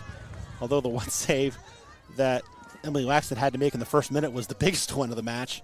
Keeping out a free kick from Darby Bailey for Elkins.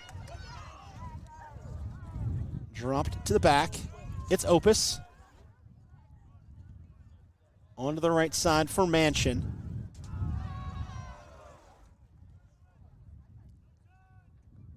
Guided right by Summers, and too much on that one. Can't find Swisher. Change coming for Elkins. Off comes Haley Doyle.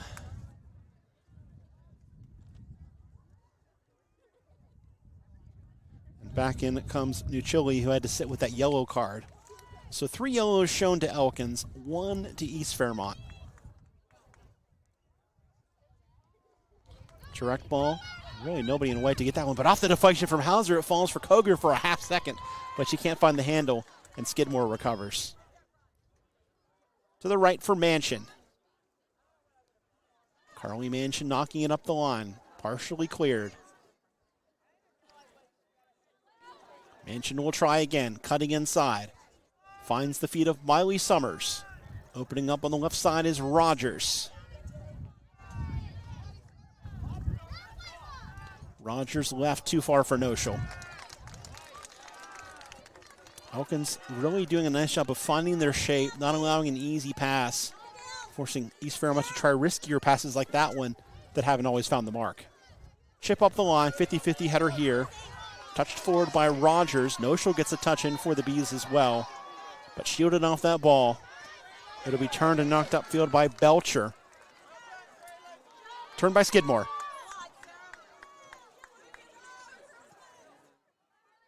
Ball for Larnard. Willie Larnard cutting into the box. Larnard still on it, goes down. Not going to get that call. Elkins will counter the other way. Skidmore standing up to disrupt things, allow Summers to recover the ball. Now here's Rogers. Switch to the middle is a good one for Swisher. Forced back to Kenley Opus. Early ball up the left side, nicely brought down by Noshel. Rogers will knock it out for a throw-in. 28.5 to go in regulation, no score. Winner gets Charleston Catholic Saturday morning. The Irish, the 5-time defending state champions, taking out Point Pleasant in a well-played game earlier today, 1-0.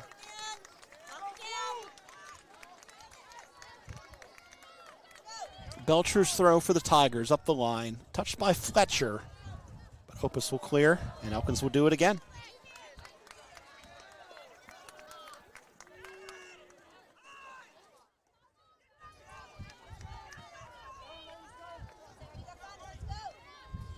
Belcher's throw up the line, chested by Rogers. Second ball won by Fletcher for Elkins. And it will be East Fairmont's throw, taken for Summers.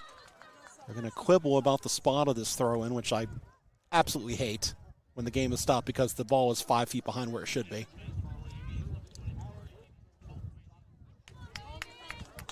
Substitution for East Fairmont. On comes Evangeline Hope-Whaley. Skidmore under pressure. Forced back to Hauser, who will go square for Opus. Opus saves it on the far sideline, plays it up for Mansion. Mansion works inside. Under pressure. Has to double back. Dodges the tackle. Hope-Whaley picks up the charge. Goes for Summers. Back for Hauser. Hauser takes the space, works it left into a good channel for Casey Rogers.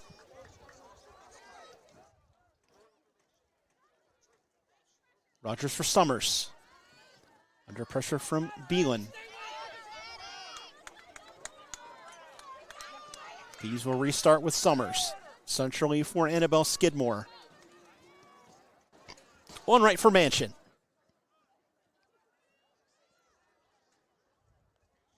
Carly Mansion's early ball towards Noshel. Just a step away as out comes Collins.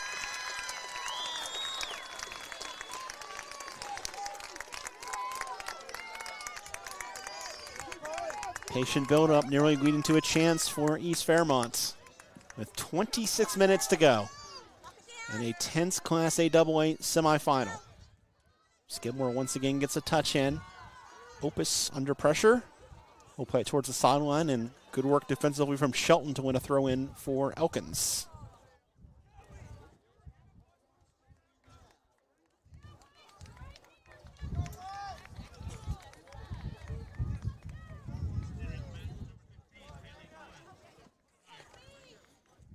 Doyle back in for Elkins.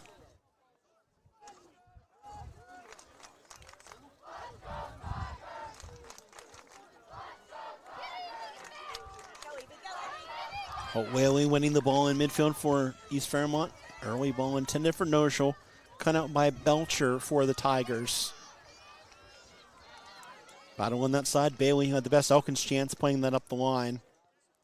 15 minutes into this second half. Still waiting for the first goal of this one. Number 2 East Fairmont. Number 3 Elkins. East Fairmont winning the regular season meeting, but they mostly did that with Brooklyn Shoup, their top scorer at the time, who suffered an injury in that game and is out for the season.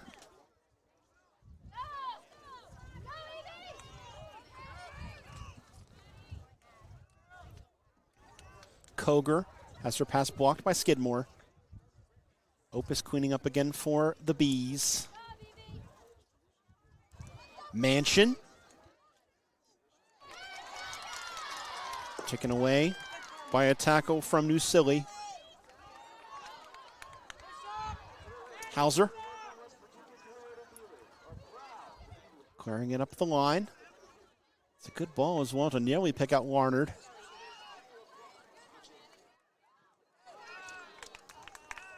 East Fairmont throw.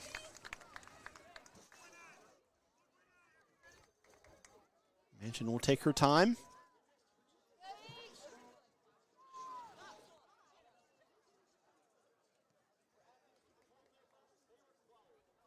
Unable to be saved on that side by Shelton. East will try again. Wanted to go inside for Hauser, but she wasn't looking. So had to reset here. Now she will try that throw towards the middle. We'll go to Hauser. Elkins had more pressure. That could have been really dangerous, but they kind of backed off and let that happen. Hauser turns it over. Chance now for Shelton the other way. Elkins really with their first attack of the half, but it's given away. Opus will take the space. Heavy touch turns it over. Beelan battling Opus. Opus will win the ball. Plays it through for no-show. She can't get a touch on it, though. Foot race to this one. Collins will come get it.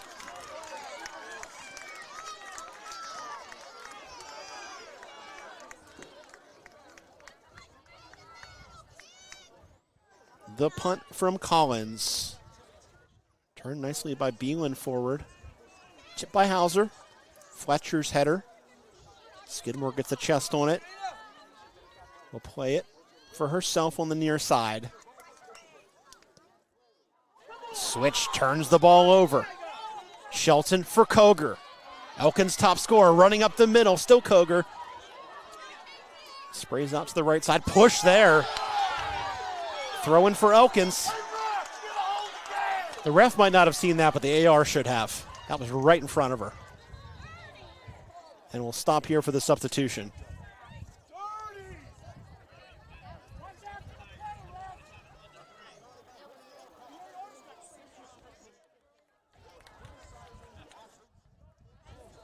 Throw in coming for Fletcher and Elkins after the substitution. Counting down towards the midway point of the second half. All to play for. East Fairmont, the 2 seed, 0. Elkins, the 3 seed, 0. Fletcher's cross. Brought down and not cleared by Opus. Second time through she does. Touchdown. No-show will take the throw for East Fairmont. Dropping at the feet of Miley Summers. Taken away there by New Chile. Steal by Noshel. Missed touch there, allows Fletcher to get it. Beelan in the center of the park for the Tigers. Fletcher. Cut out by Miley Summers. Elkins will try again. Fletcher again on the ball. Turns it over to Noshel. Noshel's pressure wins her team a throw-in on the near side. Up comes Casey Rogers to take it. Lofts it towards Leah Paw, who's had a quiet match. Switch towards the right side. Brought down by Larnard.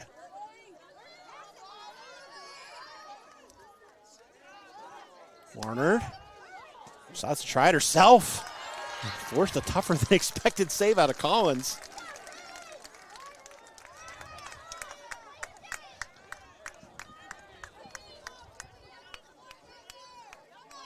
Collins will hold this ball. Referee saying, get rid of it. She will. Summers' first touch towards the near side for herself. Trying to turn. Stood up well by Fletcher. Ball forward for the dangerous Koger. Now Fletcher. Returning the favor to Koger up the sideline. Hauser in a good position defensively for East Fairmont. Will guide it towards the sideline and knock it out for a throw-in.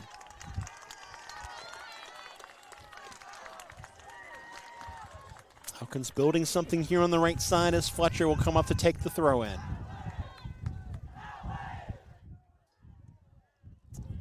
Flick from Koger towards London Frame. She goes down. Bees will clear. Noshel heads it down for herself. Looks for support. Tries to take it herself. Collision there, 50-50. Fletcher working against Rogers.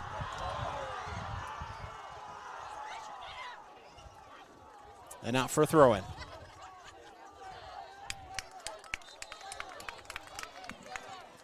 Sun starting to peek through on a windy but comfortable day here in Beckley.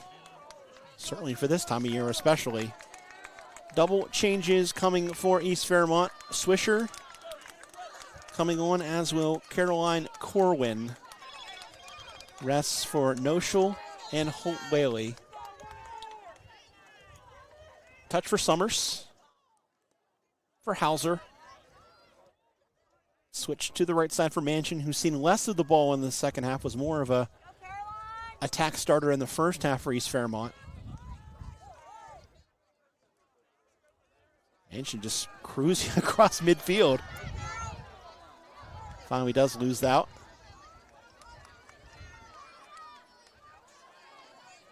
Early ball, Beelan really the only player able to try and latch onto this pass to Koger and out for a throw-in.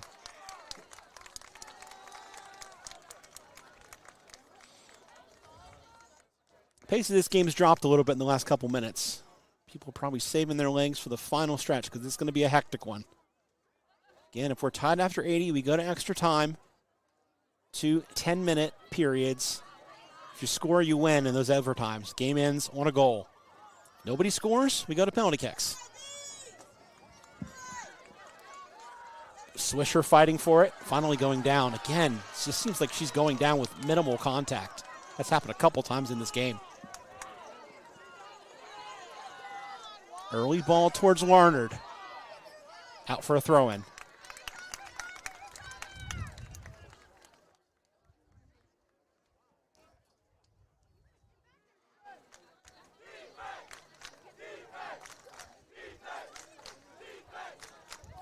Throw in towards the substitute, Skidmore. Ball cleared, Corwin, excuse me. Getting the final touch on that.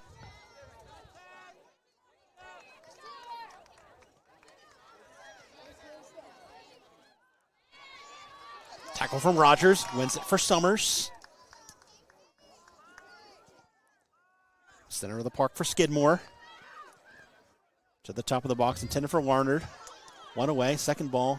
Fought forward by Swisher. Falls to Summers. She'll try the first time shot. High and wide.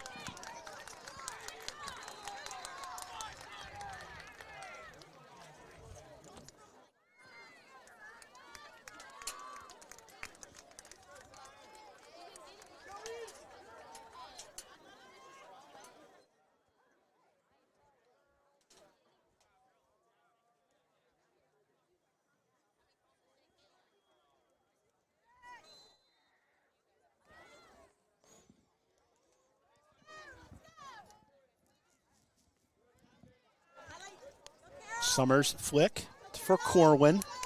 Touch inside. Paul fighting for it. Paul will get it. Paul will try the first time shot towards the far post.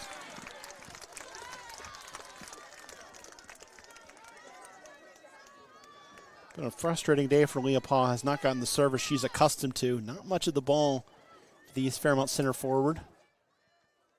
It's been so productive for them this year with 31 goals. Summers.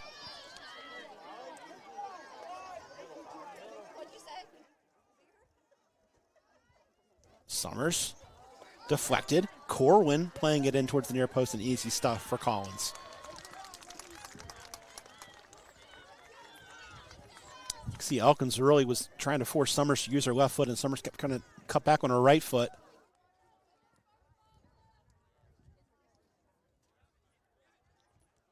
Skidmore wins the 50-50 punt. Wins the ball back to Skidmore. She's such a workhorse in the center of the park as a freshman. Tackle from Summers, played in, deflected. Paul couldn't quite get a read on that one. Collision at the top of the box. Neither player saw it. Paul will win it. Still loose. Swisher chipping it up, hopefully, and caught by Collins. Both teams want to foul there, neither one getting their wish. In the end, it's a harmless chip that Collins catches. She'll once again take her time. Push the limit of the 6 seconds you're allowed roughly as a goalkeeper to hold that ball. Fletcher. Early ball. Cut out well by Opus, who turned her body nicely to create space. Pass that was off the mark, intended for Summers. Fletcher will try again on the right side. She's had a good match for Elkins going both ways. Battling Rogers, playing it in early. Volleyed by Hauser, out for a throw-in. Both teams will make changes here with 14 minutes to go in regulation. Notional's break is over. Back in for Corwin.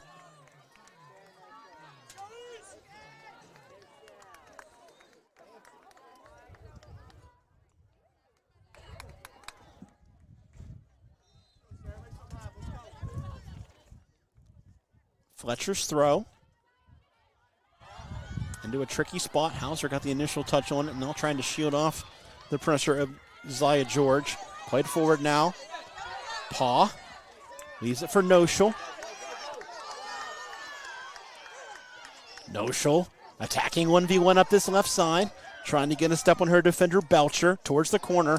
Last touch by Elkins. Corner kick for East Fairmont. With 13-13 left, will they be lucky enough to get this goal to go ahead and face the Irish Charleston Catholic? The 1 seed's already through to the final. The 2 seed trying to score to join them here. East Fairmont crowd getting to their feet. As Annabelle Skidmore, who had an excellent corner in the first half to create a dangerous chance, will ready this one. Bees have 4 players at the top of the 6-yard box. Everybody else a little bit deeper. The service from Skidmore. Another good one towards the middle. Headed on by Elkins initially. Falls in the box for Swisher. She can't direct it. Good defending there from Elkins. Rogers gets a foot in for East Fairmont. Drop back and cleared. Only as far, though, as Skidmore. Skidmore beats one. Looking to knife inside. Early cross towards the top of the 18. Deflected.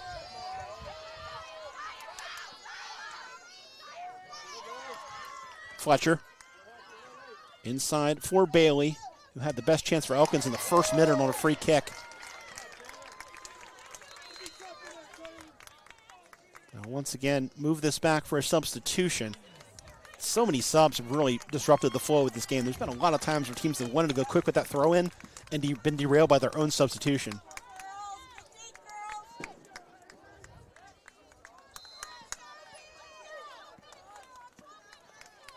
It's not a bad strategy as the underdog, though Elkins has played well.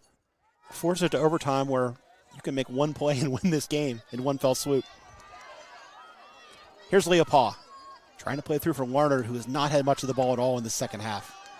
Elkins has done a tremendous job on this front three for East Fairmont, for a team that scored 150 goals this year. Even the game they lost against Charleston Catholic, they scored 2.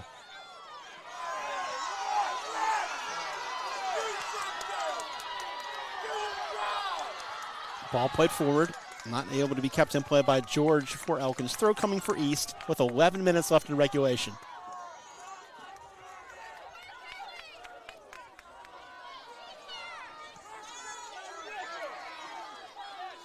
Rogers. Yes, once again Swisher is shaken up. Play will stop with 10:47 left so she can be substituted.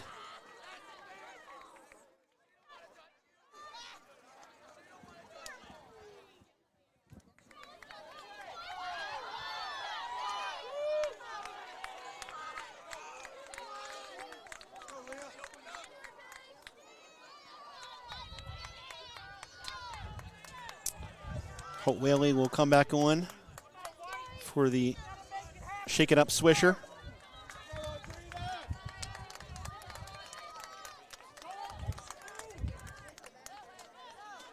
Triana Shelton back on. Elkins' second leading scorer with 9 goals, 24 in white. Noshel wins it for Skidmore. Creates space to find the square pass for Opus. Dodges one tackle, plays it forward. Haley Doyle can't connect with Lillian Doyle, and it's cleared. Flick by Larnard. Pressure on from Larnard. Larnard trying to turn the corner, but excellent defending from Bailey. She wins the ball. And now they are going to bring this back. The AR is going to call the foul at the edge of the box. Free kick for East Fairmont. Have to figure Leah Paul is thinking shot here. 22 yards out on the right side with 10 minutes to go. One of the few seniors on this East Fairmont team. She will step off and let the freshman Skidmore take it. Skidmore looking at her sideline and Coach Eric Wright for instructions. Elkins will set up a wall in front of goalkeeper Aaron Collins. Skidmore, the freshman, ready to hit this one. Chips it towards goal, and an easy save for Collins in the end.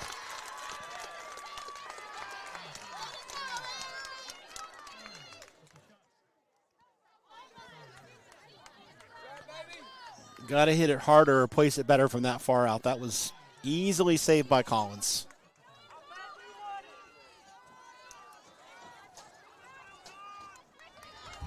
Fletcher. Step and win from Hauser. Fletcher will try again, going up the line for Haley Doyle.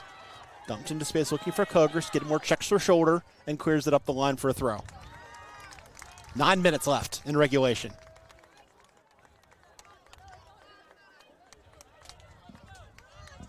Belcher up to take the throw for the Tigers.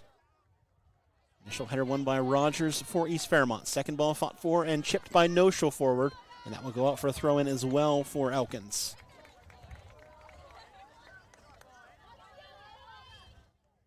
Rogers intercepts. Chips it up looking for Paw. Once again cut out by New Chile for Elkins. Rogers says, give me one. Ball boy obliges. Holt Whaley heads it back. Collision there in the middle of the park. Summers and Beelan both on yellows. Tangled up there. Just an awkward challenge from Summers. I don't think that should be a yellow, but it does have to be brought up that she's on a yellow. And now Beelan incredulous with what the referee's saying to her. It will be Elkins set piece at the end. I'm not sure what Beelan reacted to there. She certainly had a physical reaction to whatever the referee said to her.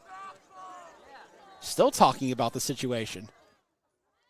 Maybe she wants a card. I don't think she's going to get one in that situation. Again, it was just kind of an awkward step from Summers. It wasn't really a challenge. Free kick from Elkins forward.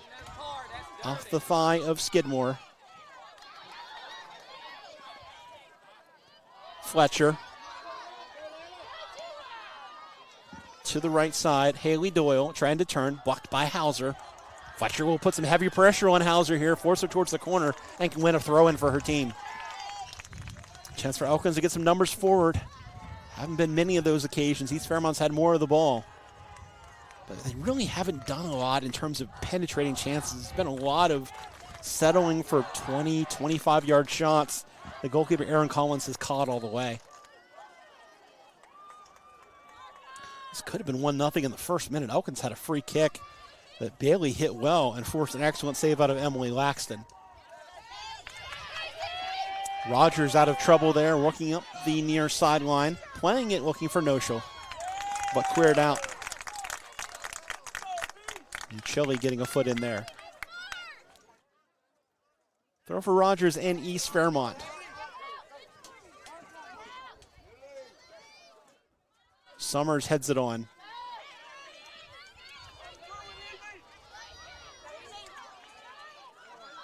Beelan. Moving it to the right side. Early ball looking for Koger. Elkins' biggest threat by far has not had a lot of opportunities to run at the defense. And won't this time as it's knocked out by Opus for a throw-in. 6 minutes to go in regulation. 6 minutes away from a potential golden goal overtime between number 2 East Fairmont and number 3 Elkins.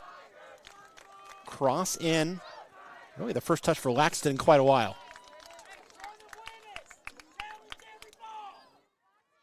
She will punt up the middle. Over the first set of heads. Larnard trying to settle it down for East Fairmont. Never really found the handle on that one, and it was cleared. Heavy touch there brings Mansion back into the play. Early ball for Mansion into space, looking for Noshel. Out comes Collins.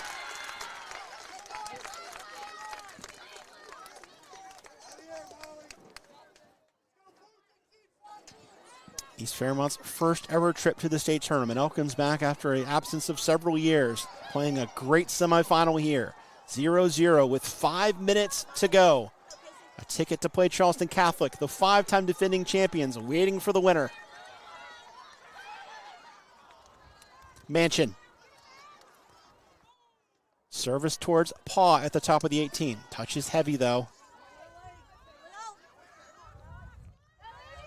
Way towards the far side, and Lily Bettler.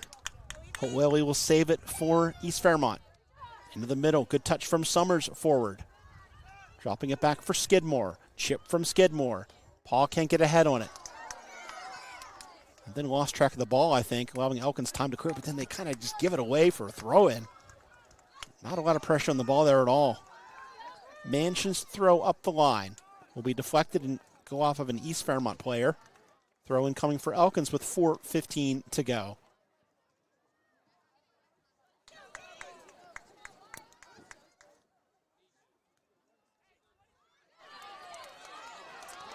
Chance off the throw in.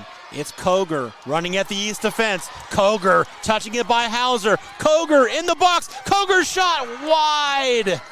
What a chance for East Fairmont, and a hug for Emily Laxton for her center back. Haley Hauser. Koger irate that she did not get a call there.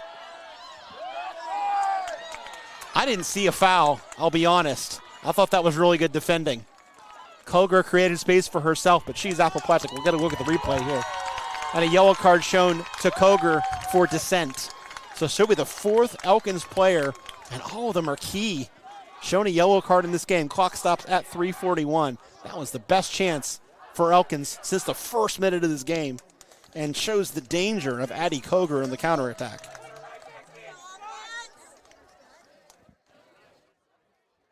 So now Elkins will have to play at least until the next dead ball without their best forward, Addie Koger, because of the yellow card.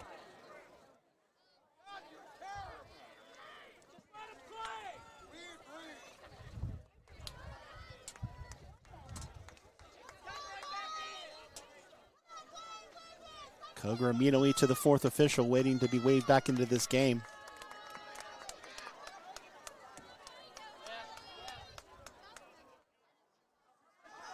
Build up for Mansion and East Fairmont. Turned over to Fletcher. He just beats no short of that ball. Under pressure from Summers. There should be an East Fairmont throw in, I believe. No, they're going to say it is. Elkins. Belcher to take the throw. Quick feet from Skidmore. Chip towards the middle. Bad touch there. Paw nearly got to the end of that one. And a hopeful clearance back. Collins picks it up. 3 minutes left in regulation between East Fairmont and Elkins. A thriller here in the Class AAA Girls Soccer Semifinals. East Fairmont has not been shut out all year. 150 goals they've scored, losing just once to number 1 seed Charleston Catholic. Elkins has come on late. 16-4-1 on the year to earn the number 3 seed. All 4 teams here in Beckley have shown they've belonged. We've seen 2 excellent games. Rogers chip into space for Noshel. But not enough space for her to track it down. Goal kick for Elkins with 2:15 to go. Koger back in for Elkins on this dead ball. Very nearly pulled one back, a magical late winner. But East Fairmont able to ward off that chance in the 77th minute. Goal kick here, up the middle. Brought down by Haley Doyle for Elkins. Laid off on the side for Bettler. Inside it comes for Skidmore, who gets about her 50th steal of this game. Right it comes for Warner, who has space. Warner, the top scorer for East Fairmont, in the box, and a tackle from Bailey will knock it out for a throw-in. Opus sprinting forward to take this throw in.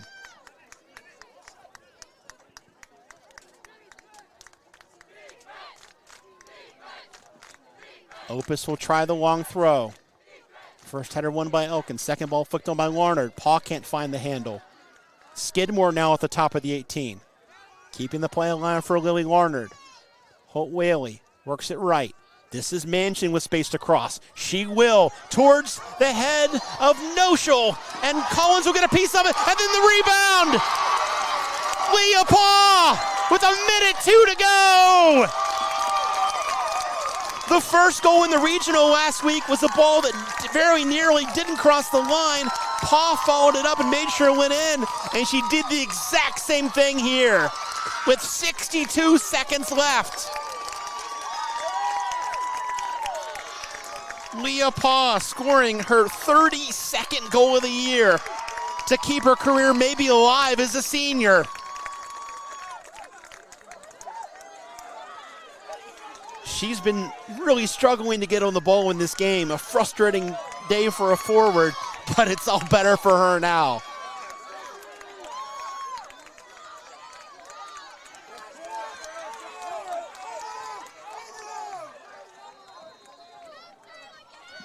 One minute for Elkins to hit and hope. Darby Bailey crossing towards the middle. Wide open was Koger, but she couldn't bring it down well. It'll be a corner with 45 seconds left. Drama here in Beckley. Quick corner kick taken short for Bailey. It's blocked.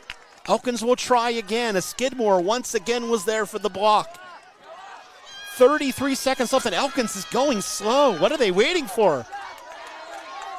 Gotta go here. They wasted 10 seconds there deciding he was taking the corner kick. Man. Haley Doyle will serve it in. It's a good ball, blocked again by Skidmore. That ball's gonna go out on the sideline. Again, what is Elkins waiting for? Go get the ball. Unbelievable. Throw in towards the 18-yard box with 4 seconds left. Final touch for Koger. Blocked again by Skidmore, and that will do it. East Fairmont, in their first trip to the state tournament, are going to make their first trip to the state final. Leah Paw scores with 1:02 left. The 2 seed will face the only team to defeat them this season, the number 1 seed, Charleston Catholic Irish. What a game, what an effort from Elkins. Tough that someone has to lose this one.